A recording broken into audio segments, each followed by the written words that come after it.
Hello class.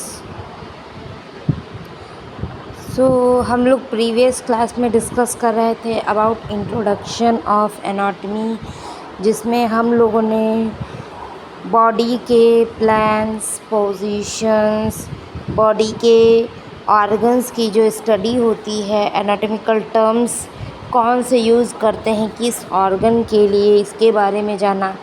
Anatomy subject में हम लोग क्या चीज़ें पढ़ेंगे, उसकी हिस्ट्री क्या है, कौन से साइंटिस्ट्स ने इसमें योगदान दिया है, इन सारी चीज़ों के बारे में डिस्कस किया है प्रीवियस क्लासेस में हम लोगों ने। ठीक है, आज की क्लास में हम अपना नेक्स्ट चैप्टर स्टार्ट करने वाले हैं, जो कि हमारा नेक्स्ट यूनिट है, which is cell and cell structure.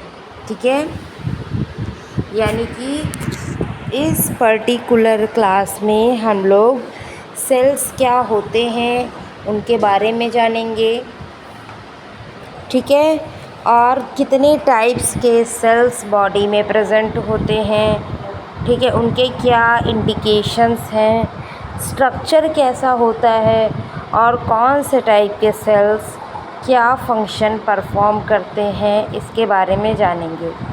इसके अलावा सेल के स्ट्रक्चर में सेल के अंदर कौन कौन से सेल ऑर्गेनल्स पाए जाते हैं, इसके बारे में भी हम लोगों को डिस्कस करना होगा। तो सबसे पहले समझते हैं कि सेल क्या है। सेल एक बॉडी की, ऐसा बोला जाता है कि ह्यूमन बॉडी की या किसी भी एनिमल प्लांट बॉडी की स्ट्रक्चरल एंड फंक्शनल यूनिट है, यानी कि सबसे छोटी संरचनात्मक एंड उसके काम करने की सबसे छोटी इकाई, यानी जिस भी चीज़ से आपका शरीर बना हुआ है उसकी सबसे छोटी इकाई क्या है, सेल है। जैसे घर बनता है, आपने देखा होगा, एक एग्जांपल मैं यहाँ देना चाहूँगी। आपका घर बनता है तो बहुत सी चीज़ों का यूज़ किया जाता है घर बनने में, है ना। ईंटें, जिनको ब्रिक्स बोलते हैं, ईंटें सबसे पहले तो ईंटें लगेंगी, मसाला, सीमेंट, सरिया, जो भी सामान लगता है वो कोई एक चीज़ नहीं है, वो बहुत सी चीज़ों का कॉम्बिनेशंस होते हैं। ठीक है, तो अब जैसे कई सारी चीज़ें मिलकर बनी, छोटे छोटे ईंटों से मिलकर के एक दीवार बनी, दीवार कई सारी मिली तो पूरा एक घर बन गया, है ना। तो वो छोटी सी ईंट क्या है, अब ईंट तो इंडिविजुअल है, अलग है। अब कई सारे ईंटें मिली तो घर बना, पर क्या सिंगल ईंट से घर बन सकता है? नहीं बन सकता। तो इसी तरह से अब जैसे छोटी छोटी ईंटों से मिलके पूरा घर बना है, उसी तरह से छोटी छोटी सेल से मिल कर के पूरा ह्यूमन बॉडी का स्ट्रक्चर बना है। यानी जो भी आपकी बॉडी बनी हुई है वो छोटी छोटी सेल से मिल कर के बनी है, और सेल्स बहुत छोटी इकाई होती है, यानी एकदम स्मॉलेस्ट यूनिट। वो इतनी छोटी है कि उसको नेकेड आई से हम लोग नहीं देख सकते हैं किसी भी सेल को। अगर सेल को देखना है, सेल को विजुलाइज करना है, तो आपको माइक्रोस्कोप्स का यूज़ करना पड़ेगा। ठीक है, with the help of microscope आप सेल्स को देख सकते हैं।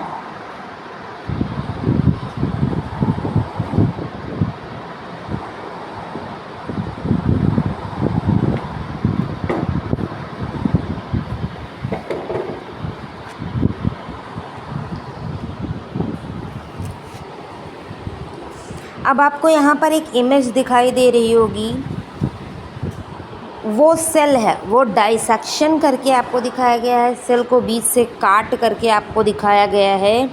तो सेल के अंदर के जो भी ऑर्गेनल्स छोटे छोटे दिखाई दे रहे हैं वो सेल के अंदर में प्रेजेंट होते हैं। जैसे आपको एक पर्पल कलर का बीच में बड़ा सा स्ट्रक्चर दिख रहा होगा, विच इज़ न्यूक्लियस, उसको हम न्यूक्लियस बोलते हैं। इसी तरह Golgi body, ribosome, lysosome, endoplasmic reticulum है, न्यूक्लियस है, माइटोकॉन्ड्रिया, सेल मेम्ब्रेन, साइटोप्लाज्म, बहुत सी ऐसी चीज़ों से मिल कर के सेल्स बनते हैं, ठीक है। और एक चीज़ आपको मैं बता दूं कि हमारा जो जीवन की शुरुआत हुई है, जो लाइफ स्टार्ट हुई है, वो स्टार्ट हुई है समुद्र से, पानी से, वाटर से, ठीक है। सबसे पहले लाइफ वाटर से बनना चालू हुई है। तो वाटर में जब लाइफ बनना स्टार्ट हुई तो सबसे पहले कोई बड़ा सा जीव या बहुत बड़ा सा कोई जानवर नहीं बन के तैयार हुआ था। सबसे पहले सेल ही बनी थी। सबसे फर्स्ट स्ट्रक्चर जो बना था वो सेल था, और उसके बाद उसी सेल में डिवाइड हो करके सेल्स बार बार डिवाइड हो करके उसने एक नई स्ट्रक्चर, नए जीव को जन्म दिया, ठीक है। ऐसा इसी अकॉर्डिंग जो है हमारा सिस्टम चलता रहा है अब तक। और फिर उसी में म्यूटेशंस हुए, उसी में और नई नई चीज़ें बनी, तो हमको और कई सारे एवोल्यूशन देखने को मिले। जैसे आज के टाइम पर बहुत सारे जानवर हैं अलग अलग टाइप के, जैसे इंसान हैं, कुत्ते, बिल्ली और सांप, छिपकली, सब दुनिया में जीव जंतु बने। कुछ उड़ते हैं, कुछ पानी में रहते हैं, कुछ ज़मीन पे रहते हैं। सब अलग अलग सबका नेचर है। किसी के 4 पैर हैं, किसी के 2 पैर हैं, 2 हाथ हैं, है ना।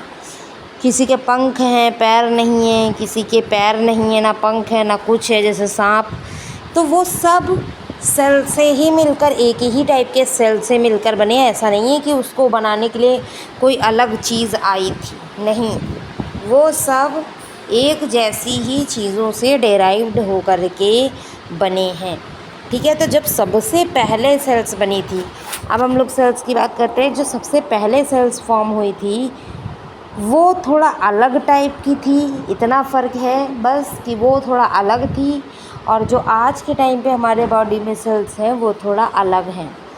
तो 2 टाइप के सेल्स होते हैं। अगर कोई आपसे पूछे कि सेल कितने टाइप के होते हैं, तो सेल 2 टाइप के होते हैं मेनली। कौन कौन से? सबसे फर्स्ट वाला है आपका प्रोकैरियोटिक, और जो दूसरा सेल्स है दूसरे टाइप का यूकैरियोटिक, जो कि हम लोगों की बॉडी में यूकैरियोटिक वाला ही पाया जाता है, ठीक है। प्रोकैरियोटिक नहीं पाया जाता है। प्रोकैरियोटिक किस में पाया जाता है फिर? प्रोकैरियोटिक मेनली बैक्टीरियाज में, छोटे ऑर्गेनिजम्स में, जैसे अमीबा है, पैरामीशियम है, बैक्टीरिया है ना, जो अभी आज भी यूनिसेलुलर हैं। जो ऑर्गन्स आज भी एक सिंगल सेल से ही मिलकर के बने हुए हैं, वो प्रोकैरियोटिक सेल से मिलकर के बने होते हैं, ठीक है। और जो मल्टी सेलुलर ऑर्गन है, जैसे हम लोग हैं, हमारे शरीर में बिलियंस ऑफ सेल्स प्रेजेंट हैं जिनसे मिलकर के हम लोग बने हैं। तो वो लोगों में हमेशा यूकैरियोटिक सेल पाए जाते हैं।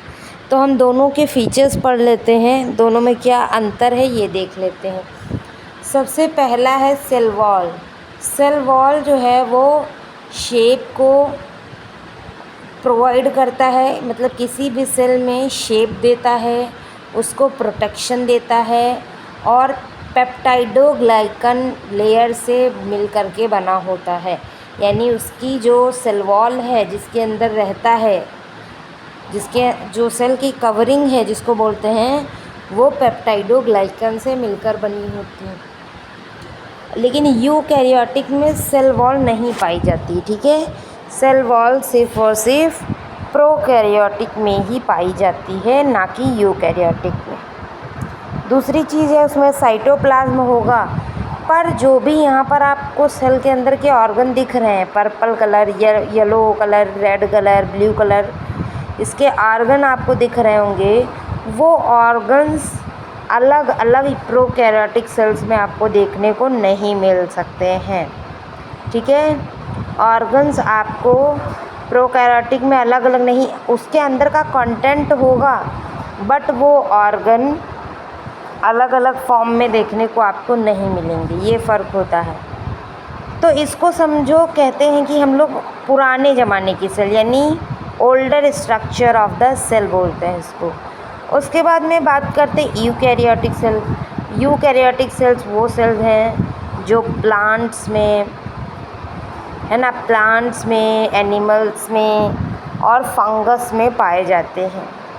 इसमें ये इनको फुल्ली डेवलप्ड या कंप्लीटली डेवलप्ड भी बोला जाता है। इसमें क्या होता है कि इसकी जो सेल वॉल होंगी वो होंगी नहीं, पहले तो सेल वॉल इसके बाहर प्रेजेंट नहीं होती है।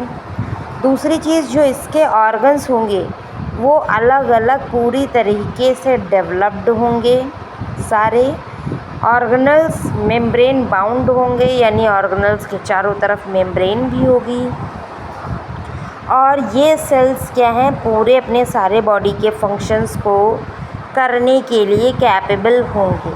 ठीक है, तो ये एडवांस लेवल की सेल्स होती है। जो हम लोगों में पाई जाती हैं सेल्स, वो थोड़ा सा एडवांस लेवल की सेल्स होती हैं।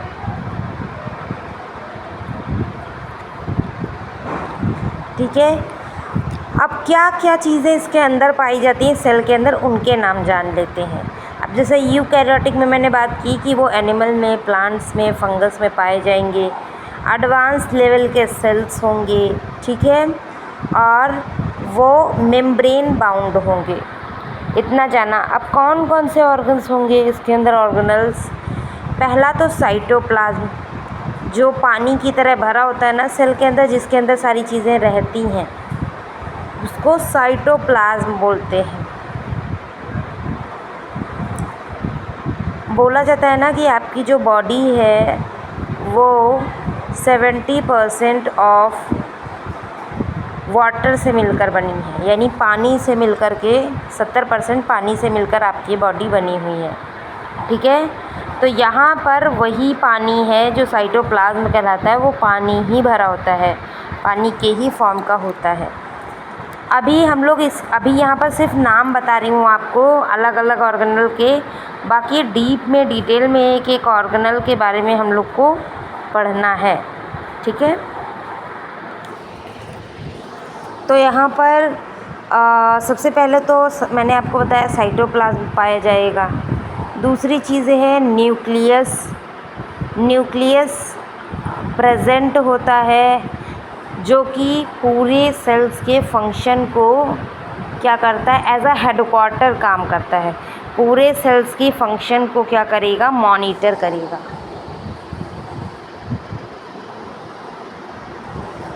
अब जैसे आपकी बॉडी में ब्रेन होता है, ब्रेन क्या करता है कि वो पूरे बॉडी को रेगुलेट करता है। अगर मान लीजिए ब्रेन काम ना करे किसी का, तो उसकी बॉडी में कोई फंक्शन नहीं होगा, क्योंकि ब्रेन ही रेगुलेट कराता है, ब्रेन ही सारा काम करवाता है।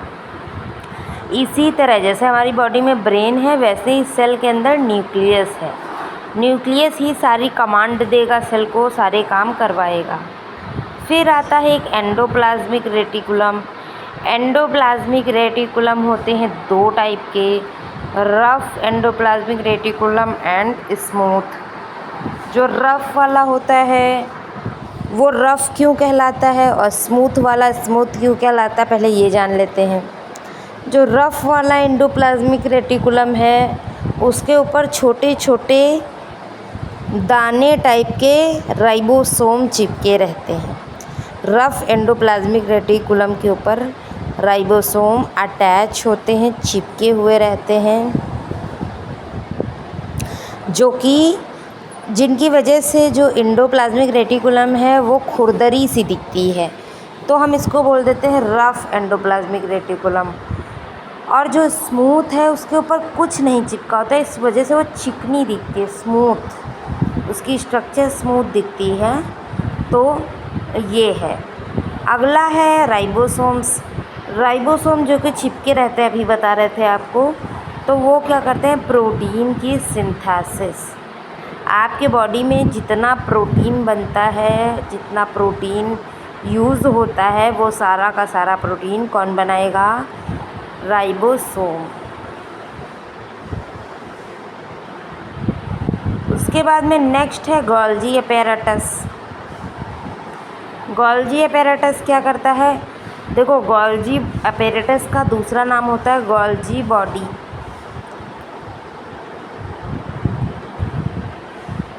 गोल्जी बॉडी या गोल्जी अपैरेटस करता है पैकेजिंग का काम। अगर किसी भी चीज़ की पैकिंग करनी हो, उसको सेल से बाहर भेजना हो, जैसे आप लोग नहीं टूर पे जाते हैं, ट्रिप पे जाते हैं, तो पहले अपनी सामान पैक करते हैं ट्रॉली बैग में, फिर उसको ले कर जाते हैं। उसी तरह जब सेल से बाहर किसी चीज़ को जाना हो या किसी चीज़ को सेल के अंदर आना हो, तो वो नॉर्मली नहीं आ सकता है, उसको पैकिंग करके ही भेजना पड़ेगा। ठीक है, तो वही पैकिंग का काम कौन कराएगा? गोल्गी अपैरेटस या फिर गोल्गी बॉडी। फिर नेक्स्ट हमारा है 7वें नंबर का ऑर्गेनल माइटोकॉन्ड्रिया। माइटोकॉन्ड्रिया क्या होती है?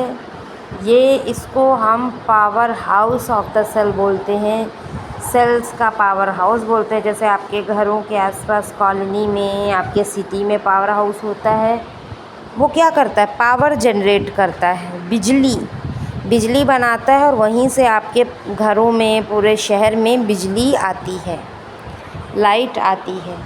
तो ये सेल का पावर हाउस है, तो ये सेल की बिजली या सेल की एनर्जी बनाएगा। यानी सेल को काम करने के लिए जो भी एनर्जी की नीड होगी, जो भी एनर्जी चाहिए सेल को, वो सारी की सारी एनर्जी कौन बनाएगा? माइटोकॉन्ड्रिया। इसी वजह से इसको powerhouse of the cell बोलते हैं। नेक्स्ट है हमारा लाइसोसोम। एक और ऑर्गेनल है जिसका नाम है लाइसोसोम। लाइसोसोम क्या होता है? डाइजेस्टिव एंजाइम्स को कंटेन करके रखता है। ठीक है, यानी इसके अंदर कई सारे मोर देन 50 से भी ज़्यादा इसके अंदर एंजाइम्स भरे हुए रहते हैं, और वो एंजाइम्स क्या करते हैं? किसी को भी किल कर सकते हैं। तो ऐसा समझो कि एक डिफेंस की तरह इसके पास चीज़ें रहती हैं। अच्छा, लाइसोसोम को हम सुसाइडल बैग भी बोलते हैं। सुसाइडल बैग यानी कि आत्महत्या की थैली।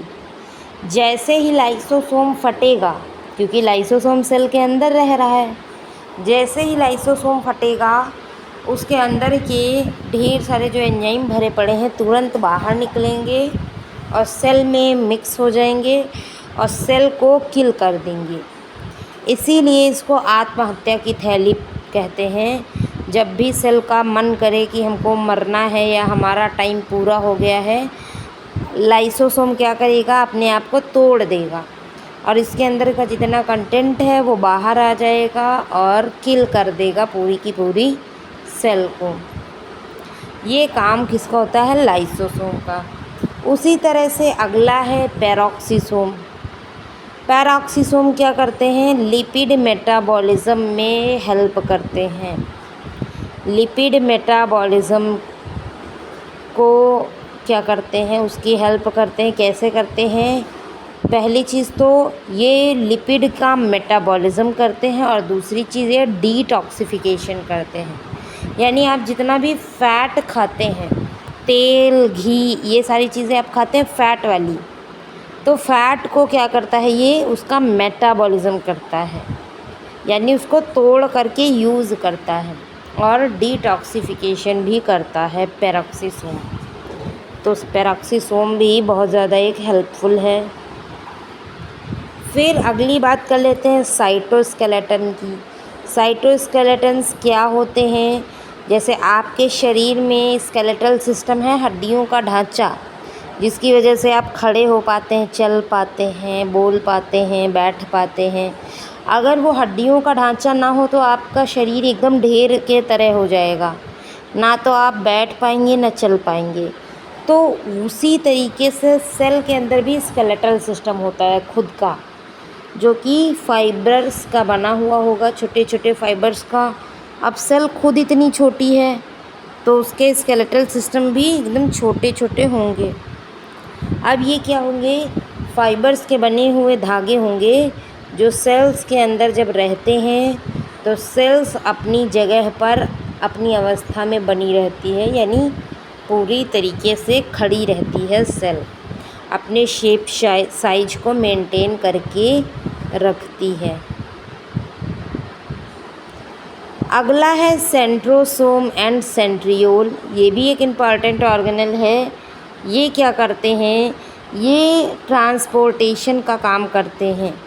जब भी कोई चीज़ अंदर जानी हो, बाहर आनी हो, या सेल के ही अंदर इधर उधर जाना हो किसी चीज़ को, तो माइक्रोट्यूब्यूल्स की हेल्प से ये मूवमेंट कराते हैं चीज़ों को सेल के अंदर। फिर अगला एक 12th नंबर का ऑर्गेनल है वैक्यूल्स। वैक्यूल्स क्या करते हैं? स्टोरेज का काम करते हैं। वैक्यूल्स स्टोर करते हैं न्यूट्रिएंट्स को, वाटर को, वेस्ट सब्सटेंसेस को। लार्ज सेंट्रल वैक्यूल क्या करते हैं? प्लांट्स में पाए जाते हैं, और हम लोग के अंदर छोटे छोटे वैक्यूल्स पाए जाते हैं। तो जैसे आपके घरों में डस्टबिन होता है ना, कि आप या स्टोरेज का सामान आप कुछ किसी बड़े डिब्बे में रख देते हैं, जब काम लगता है तो निकाल कर यूज़ कर लेते हैं। उसी तरीके से सेल के अंदर वैक्यूल्स होते हैं जिनके अंदर सामान रख सकता है सेल, और जब मर्जी चाहे तो निकाल सकता है। फिर अगला आता है क्लोरोप्लास्ट। अच्छा, क्लोरोप्लास्ट हम लोग की सेल्स में नहीं पाया जाता है, वो सिर्फ़ और सिर्फ प्लांट सेल्स में, पेड़ पौधों की सेल्स में पाया जाता है। ग्रीन कलर का सब्सटेंस होता है क्लोरोप्लास्ट, जिसकी वजह से ही पेड़ पौधों की पत्तियों का रंग हरा होता है, क्योंकि उसके अंदर क्लोरोप्लास्ट पाए जाते हैं। बट हम लोग का रंग तो हरा नहीं है, हम लोग के अंदर कोई भी क्लोरोप्लास्ट नहीं पाया जाता है। फ़िलहाल देख लीजिए वो करता क्या है क्लोरोप्लास्ट। जो क्लोरोप्लास्ट होता है वो किसी भी चीज़ को जो है उसका कलर डिफ़ाइन करता है, प्लस फोटोसिंथेसिस। पेड़ पौधे सूरज की उपस्थिति में खाना बनाते हैं ना, वो काम क्लोरोप्लास्ट का होता है। क्लोरोप्लास्ट की प्रेजेंस में ही वो पेड़ पौधे खाना बना पाते हैं। ये है। फिर अगली आती है सेल वॉल। सेल वॉल हमारे सेल के ऊपर की परत है, ऊपर की लेयर है। जैसे हमारी बॉडी में स्किन होती है, वैसे सेल के ऊपर सेल वॉल होती है, जो कि सेल को टूटने से बचाती है और उसको प्रोटेक्ट करती है बाहर की चीज़ों से। लेकिन ये भी हम लोगों में नहीं पाई जाती। सेल वॉल हमारी सेल्स में नहीं पाई जाती है, सिर्फ़ और सिर्फ पेड़ पौधों की सेल्स के ऊपर पाई जाती है, हमारे में नहीं। ठीक है, तो ये कुछ ऑर्गन्स मैंने आपको टोटल कितने ऑर्गन्स बता दिए हैं? टोटल 14 ऑर्गन मैंने बताए हैं, ऑर्गेनल्स, जो कि सेल्स के अंदर पाए जाते हैं और काम करते हैं। लेकिन टेंशन लेने की बात नहीं है, इन सभी ऑर्गेनल्स को एक एक करके हम पढ़ने वाले हैं। एक एक ऑर्गन को हम लोग ठीक से पढ़ेंगे, डिटेल में पढ़ेंगे, समझ में आएगा आपको। यहाँ तो मैंने आपको सिर्फ बताया है कि सेल क्या होती है, उसके अंदर कितने ऑर्गेनल्स पाए जाते हैं और वो किस तरह से काम करते हैं, कौन सा ऑर्गेनल क्या काम पर करता है, ये मैंने आपको सिर्फ बताया है। बाकी डिटेल में पढ़ेंगे। अच्छा, एक चीज़ और है इसमें, एक बहुत बड़ा जो डिफरेंस है जो प्लांट और एनिमल सेल को अलग अलग करता है, यानी पेड़ पौधों की सेल्स और जो एनिमल्स यानी हम लोग हैं उनकी सेल्स में मेन डिफरेंस क्या है। देखो, अभी मैंने बताया कि प्लांट सेल्स के पास होता है सेल वॉल, हमारे पास नहीं होता है। सबसे बड़ा तो एक यही डिफरेंस हो गया। दूसरी चीज़, प्लांट सेल के पास होते हैं लार्ज वैक्यूल, बड़े बड़े वैक्यूल्स, हमारे पास छोटे छोटे वैक्यूल्स होंगे। और तीसरी चीज़ है कि प्लांट्स के पास होता है क्लोरोफिल, ग्रीन कलर का, जिससे वो खाना बनाते हैं। बट हम लोग अपना खाना स्वयं नहीं बना सकते, हम प्लांट से अपना खाना लेते हैं, इसलिए हमारे पास कोई भी क्लोरोफिल नहीं होता है। देखो, खाना अपना वही बना पाएगा जिसके पास क्लोरोफिल होगा, हमारे पास नहीं है तो हम लोग नहीं बना सकते अपना खाना। और एनिमल सेल में क्या चीज़ें हैं? पहली चीज़ तो सेल वॉल नहीं है, क्लोरोप्लास्ट नहीं है, वैक्यूल्स भी हैं तो बहुत छोटे छोटे से हैं, जो कि प्लांट्स में बड़े लार्ज नंबर में हैं। तो ओवरऑल आपने जो देखा वो यही है कि क्या डिफरेंस है। आज की क्लास में हमने जाना कि क्या डिफरेंस है प्लांट सेल में और एनिमल सेल में, और सेल क्या है, इसके कितने ऑर्गेनल्स हैं। बाकी एक एक ऑर्गेनल के बारे में हम लोग पढ़ेंगे डिटेल में, तो वो पढ़ेंगे हम लोग अपनी नेक्स्ट क्लास में। आज की क्लास को यहीं तक रखते हैं, मिलते हैं कल की क्लास में। Okay, thank you everyone.